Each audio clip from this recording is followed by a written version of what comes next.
बिस्मिल्लाहिर्रहमानिर्रहीम। अस्सलाम वालेकुम जी। उम्मीद है जी स्टूडेंट आप खैरियत से होंगे। आज का हमारा आर्टिकल है बीएससी की क्लास से रोटेशनल काइनेटिक एनर्जी। तो स्टूडेंट बहुत सिंपल आर्टिकल है और ये इवन कि आप लोगों ने अपनी इंटरमीडिएट की क्लास में भी पढ़ा हुआ है। BSc third year, just a quick revision. बेटे हमारा काम इसमें क्या है, हम इसमें कर रहे हैं जी rotational kinetic energy.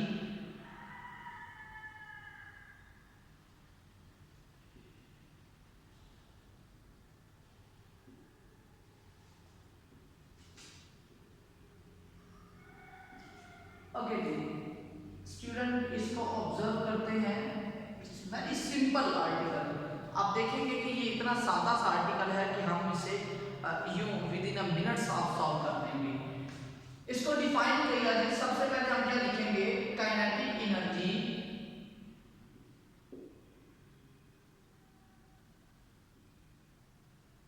possessed by a body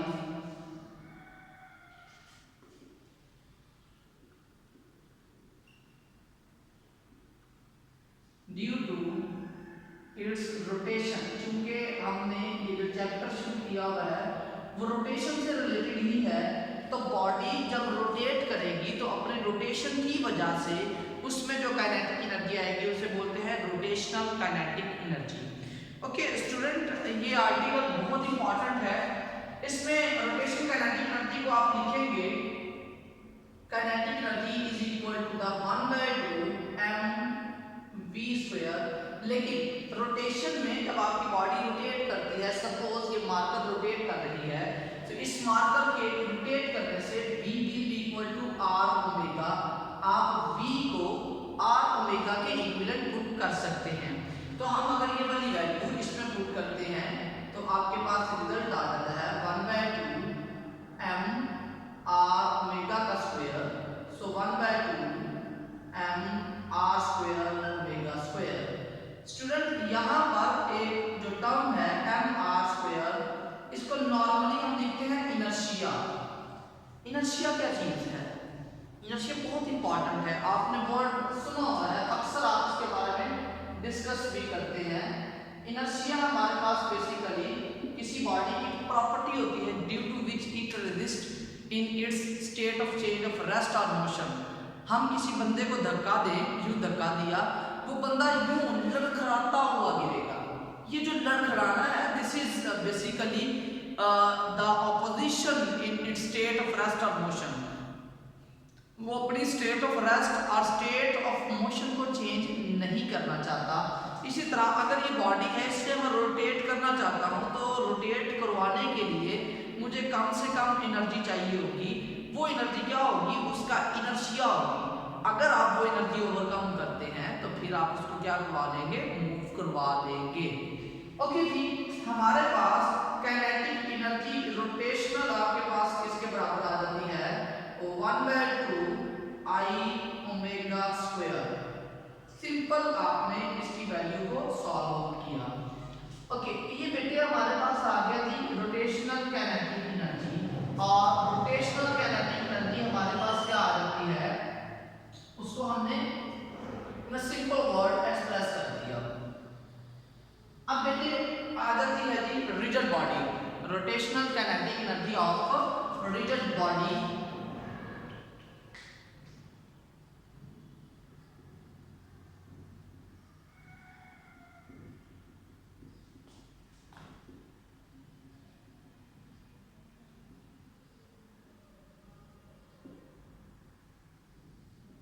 okay जी, रिजिड बॉडी क्या होती है?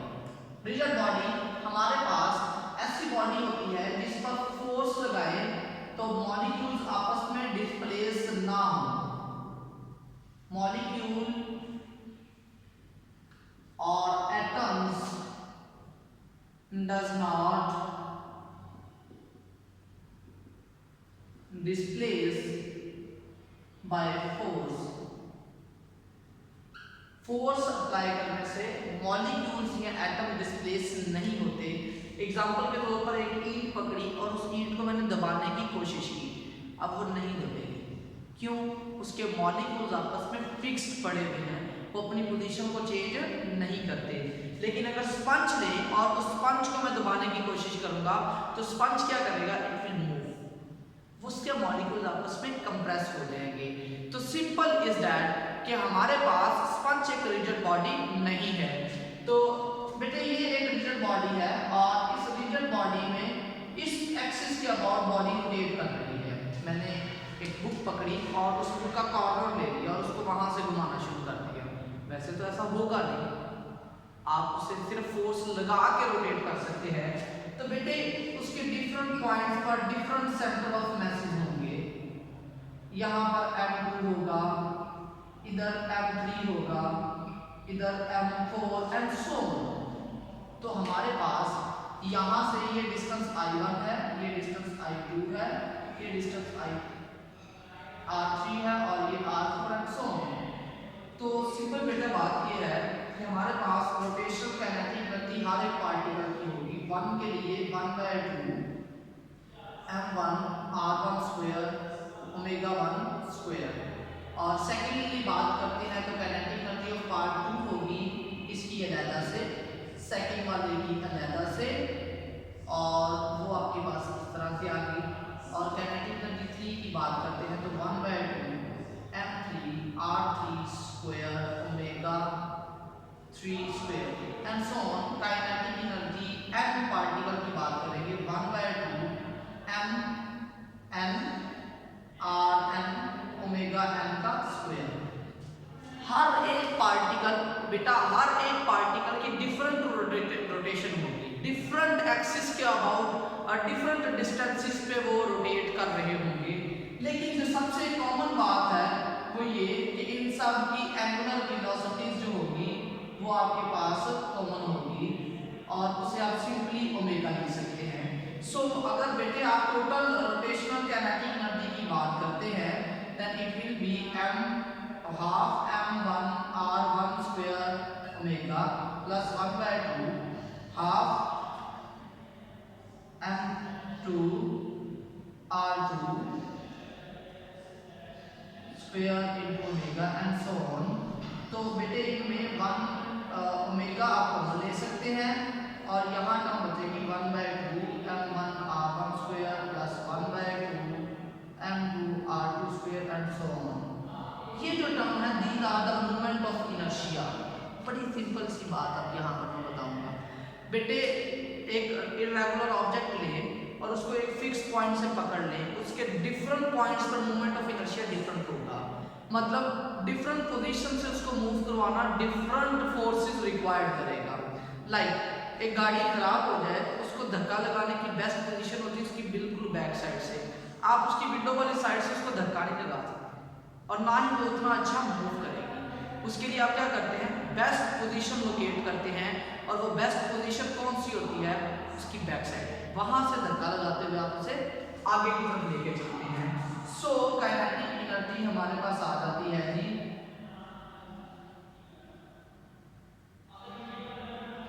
I omega. ये बेटे हमारे पास काइनेटिक एनर्जी आ गई और इस काइनेटिक एनर्जी में हमने सिंपली अपनी वैल्यूज को सॉल्व आउट किया है और जो कि हमारे पास रिजल्ट आ गया है I ओमेगा नहीं आएगा बेटे, यहाँ पर ओमेगा का स्क्वायर है तो ओमेगा स्क्वायर और ये टर्म 1/2 b वाली कॉमन निकली है क्योंकि हम इनर्शिया को कर रहे हैं। So it's 1/2 I omega square. ले जी ये हमारे पास एक रिजल्ट आ गया और इस रिजल्ट के मुताबिक हमने क्या किया है, अपनी काइनेटिक एनर्जी को सॉल्व कर दिया है। बेटे हमारे पास ना 3 ऑब्जेक्ट्स हैं जिनको हम यहाँ पर स्टडी करेंगे। नंबर 1 आपके पास है जी डिस्क, नंबर 2 आपके पास है जी होप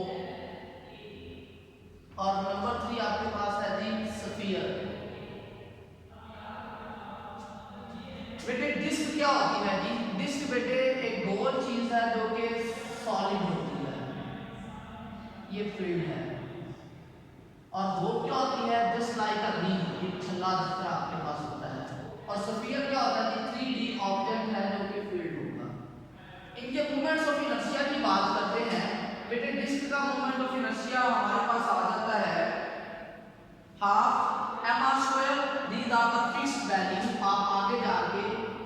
ड्राइव भी करेंगे।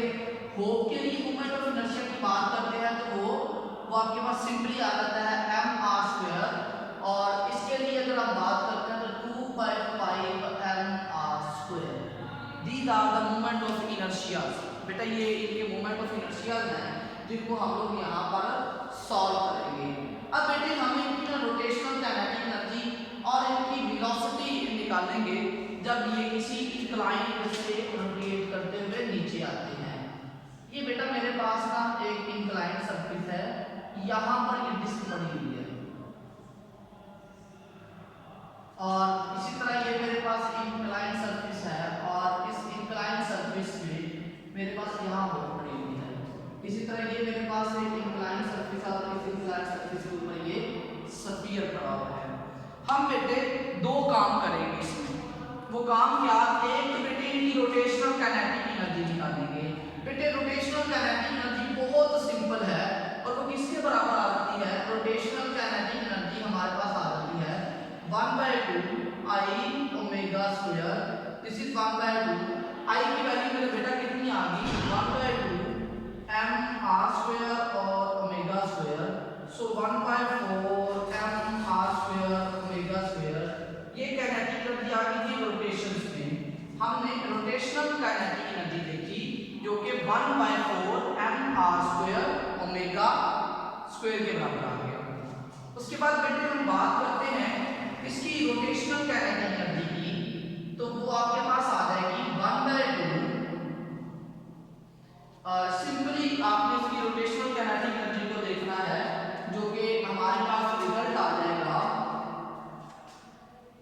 I की वैल्यू mr² और ओमेगा²। ओके जी, हम इनमें वैल्यूज को पुट करते हैं, और वैल्यूज पुट करने के बाद अपने रिजल्ट को सॉल्व करते हैं। तो काइनेटिक एनर्जी रोटेशनल आपके पास आ जाएगी 1/2 mr² ओमेगा²। इसी तरह बेटे यहाँ पर वैल्यू पुट करते हैं, तो 1/2 m I की जगह पर वैल्यू आ गई 2/5 mr² omega. So it is equal to the 1/5 mr² omega. बेटा ये मैंने काइनेटिक एनर्जीज आप लोगों को मुहैया करके बता दी, और सिंपल आप इनको देख सकते हैं। यहाँ पर आप ओमेगा की वैल्यू पुट करेंगे, तो ओमेगा की वैल्यू पुट करने के बाद हमारे पास ये रिजल्ट मजीद सिंपलीफाई होके आ सकते हैं। अच्छा बेटे, अब हमारा अगला कंसेप्ट ये है, तो ये कहता है कि जब आप इनको मूव करवाएंगे तो मूव करवाने के बाद इनकी वेलोसिटीज में क्या फर्क आएगा। जी बेटे, हम इसको सॉल्व करते हैं। ओमेगा की जगह v is equal to r omega. जब हम ये वैल्यू इसमें पुट करेंगे तो v over r is equal to the omega. बेटे इसमें पुट करने पर kinetic energy rotational 1/4 mr² into v over r उसका स्क्वायर। तो बेटे यहाँ से रिजल्ट आ जाएगा 1/4 mr² काट के v² आ जाएगा। This is kinetic energy rotational. Okay, next बेटा इसी में पुट करते हैं काइनेटिक एनर्जी रोटेशनल की जगह वैल्यू पुट की mr² और ओमेगा की जगह आ गया v/r और उसका स्क्वायर। सो 1/2 mv² काइनेटिक एनर्जी रोटेशनल आ गई। सेम बेटा इसमें भी वैल्यू पुट करेंगे। सो 1/5 mr² v/r का square. So 1/5 mv²। This is kinetic energy rotational. इससे आगे जो काम है वो बहुत सिंपल है। वो क्या है? कहता है कि हमने डिस्क को यहाँ से स्लाइड किया, वो घूमती हुई यहाँ पर नीचे आ गई। इसी तरह इस होप को यहाँ से स्लाइड किया, वो भी घूमती हुई क्या कर रही है? नीचे आ रही है। इसी तरह ये स्फीयर भी घूमता हुआ क्या आ रहा है? नीचे आ रहा है। तो बेटे इस स्फीयर के अंदर पोटेंशियल एनर्जी थी, जो कि पोटेंशियल एनर्जी कन्वर्ट हो रही है काइनेटिक एनर्जी ट्रांसलेशनल में प्लस काइनेटिक एनर्जी रोटेशनल में। यहाँ से हमने इसकी वेलोसिटी मेजर करनी है। बेटे this is equal to the mgh is equal to the translational kinetic energy आ गई mv square plus 1/4 mv square. Simple आप यहाँ से v की वैल्यू को मेजर आउट करेंगे। Same is the case here बेटे, आपके पास पोटेंशियल एनर्जी जो है वो कन्वर्ट होगी kinetic energy translational plus kinetic energy rotational. बेटे अगेन mgh आपके पास आ गया half mv square plus half mv square. तो यहाँ से भी आपके पास एक v का रिजल्ट आएगा। I am not solving this expression, you can simply solve it. और यहाँ पर बेटे अगेन फिर से स्फीयर के लिए बात करेंगे तो वो kinetic energy translational plus kinetic energy rotational में कन्वर्ट होगी। Now here it is mgh is equal to the 1/2 mv square plus 1/5 mv square। आप लोग जब सॉल्व करेंगे ना बेटे तो आपकी बात बड़ी क्लियर नजर आएगी। और वो क्लियर क्या होगी, चलिए इसको मैं एक को सॉल्व करता हूँ। यहाँ से ये काट गया तो मेरे पास gh बराबर आ जाता है v स्क्वायर और v आ जाएगा gh स्क्वायर। यहाँ से भी कुछ ना कुछ रिजल्ट आ जाएगा और इधर से सॉल्व किया तो हमारे पास gh आ जाएगा g 5v square plus 2v square. तो आपके पास v आ जाएगा g 10/7 gh स्क्वायर रूट। और इधर से भी सॉल्व कर सकते हैं अगर मैंने ही करनी है तो बेटे यहाँ से सॉल्व करने के बाद हमारे पास रिजल्ट ये आ जाते हैं 4 give me the LCM 2 + 1 3/4 gh square root. Please confirm that. आप लोग इसे कंफर्म कर सकते हैं तो कंफर्म करने पे 4/3 gh स्क्वायर रूट और 10/7 gh स्क्वायर रूट के बराबर आता है। तो बेटे चीज़ बड़ी इंटरेस्टिंग है। इंटरेस्टिंग फैक्ट इसमें ये है कि 3 ऑब्जेक्ट्स हैं जो डिफरेंट पॉइंट से रोटेट करते हुए आ रहे हैं। जब वो 3 ऑब्जेक्ट डिफरेंट पॉइंट से रोटेट करते हुए आएंगे उन तीनों की वेलोसिटीज हमारे पास डिफरेंट होगी। Student that was very interesting lecture today. Hope so जी आपने इसको एंजॉय किया होगा। Thank you so much for watching this. अपना बहुत ज़्यादा ख्याल रखिएगा। अल्लाह हाफिज़।